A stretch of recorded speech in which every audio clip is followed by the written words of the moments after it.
Alam nyo ba guys, si Stella Burnett, kinancel niya yung binayaran ko mismo na ang mahal kaya ng private server sa Stella Burnett. Pinag-ipunan ko pa yun, tapos ika-cancel ni Sammy.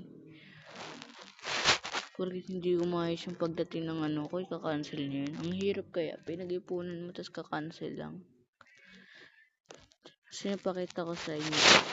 Pakita ko sa inyo. Pakita ko, tinanong.